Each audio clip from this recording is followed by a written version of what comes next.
Hi y'all. This video is going to be about foraging for wild edible plants. Um, it's very risky. It's dangerous. Uh, a person could get really sick or even possibly die if they eat the wrong food. Like everyone knows that the potato, the regular potato, is nightshade, and nightshade means poisonous. The leaves of it. Now you could eat the potato, but not the leaves. Now, on the sweet potato, you could eat everything on the sweet potato, but it's very dangerous to forage for food.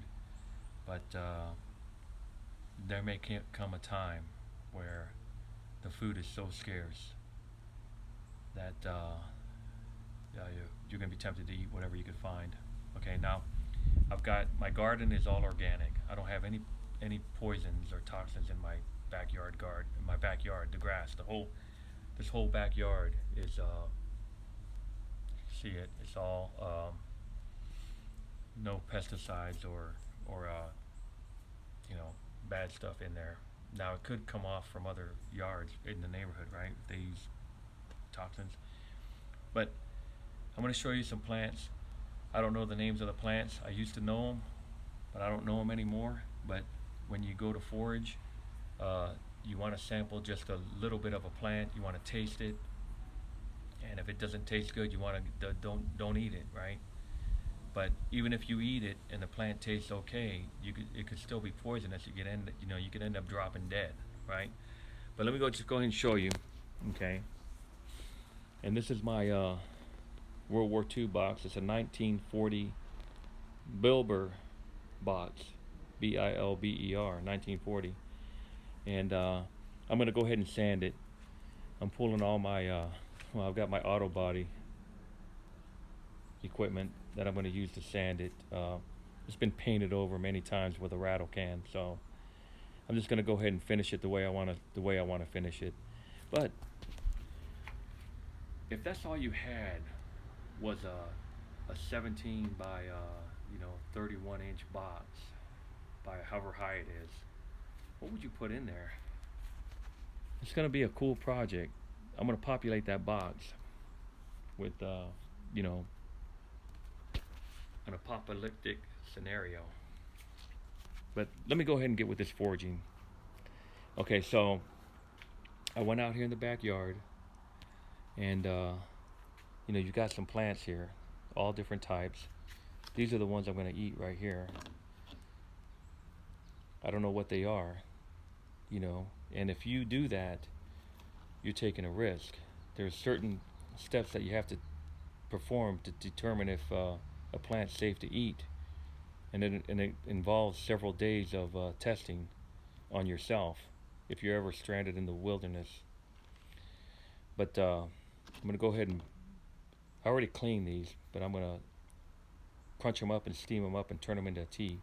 But some of these plants are very poisonous. What is that? Look at that.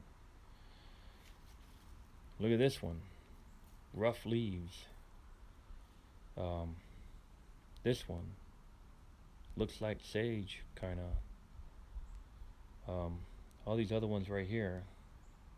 This one right here looks like cilantro, but it's not. What's this one?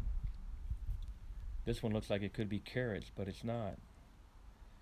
Um, this one looks like it could be comfrey. And here are some bigger versions of some of these plants right here.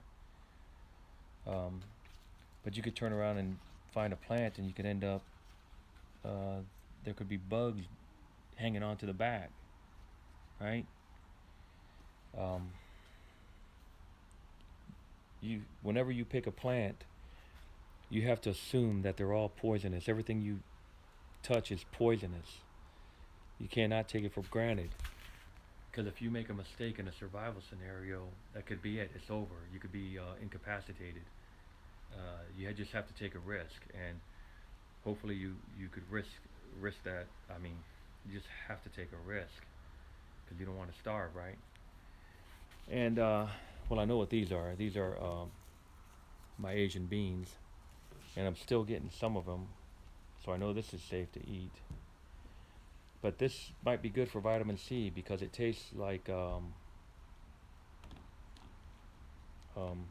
it tastes. No, let me show you. Tastes real. Tastes like a tart, something like a cranberry apple or something. But you don't want to eat anything that you're not sure of because you could get really, really sick. So you might get rationed some vegetables if you ever have if the food's gone, you're gonna have to go to a commissary or whatever or a food store, and you're gonna get rationed food. Now this is celery, and notice how I cut the celery all the way around and I left the center to see if I can put roots on it. Maybe I'll get roots out of it, maybe I won't. If I do, I'm gonna plant it and I'll show you the video with the roots. But that's it. I didn't pick any garlic or onions or anything out there because we already know what they are. But we're in December, and um, I still have that box right there that has onions in it from the harvest. So just a heads up, if you're gonna, people don't know how bad it could be when you're starving. Um, but you have to really think and try to work ahead to find out what you could eat and what you can't. Some of these are very poisonous plants right here. I haven't even tested these because I just know that they're not safe. Okay? And well, since um, I'm gonna start processing all these Asian beans into seeds. Okay? And that's a sweet potato vine.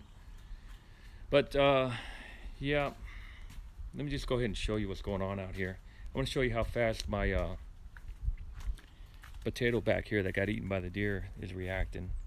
And the carrots still haven't put out roots, but and maybe they won't. But you see how it's starting to come back pretty fast compared to yesterday? I think these might be melon or watermelon, I don't know, cantaloupe. But there you have it. Uh, got some stuff growing over here. And garlic coming up on its own right here. See that? See this right here? It's just sprouting on its own. But I'm cutting the grass with the manual mower. And I just thought it'd be a cool opportunity to show you how to forage. Let's see. I wanted to get a good picture back there of the water tanks. Okay, they're full of water. We had a lot of rain. I haven't been out to the land yet. My wife's out there. There's nothing really growing. It hasn't taken off. But I'm just gonna do the maintenance on the backyard here this weekend. All right, see y'all later. Stack food. It's going to be very difficult if this thing kicks off. That's coming. Well, we know it's coming. Stack food is way harder than you could possibly imagine to grow food. I've been doing this 5 years, but I'm doing it under drought conditions. So I got a lot of different stuff planted in here. Just stack food. It's too difficult to grow it. These commercial, like these box stores, they have all this ready-made agricultural soil, and it's engineered so that the regular neighborhood family can grow food. It's already got a lot of vitamins in it and nutrients and stuff like that, so that someone who's growing in a flower pot can be successful. Think about it. If if people were to buy stuff from the box stores and nothing grew, their plants didn't grow because their soils were not. They didn't know how to build their soils up themselves. No one's going to buy anything. There's a lot of engineering that's going, agricultural engineering that's going into these ready-made soils that you buy at the box stores. But trying to do it on your own is very difficult. Okay, so stack food because those artificial soils aren't going to be there in the future. And just because you're growing in a pot with a bag of Miracle Grow or something doesn't mean you're going to be able to make it with in a real condition.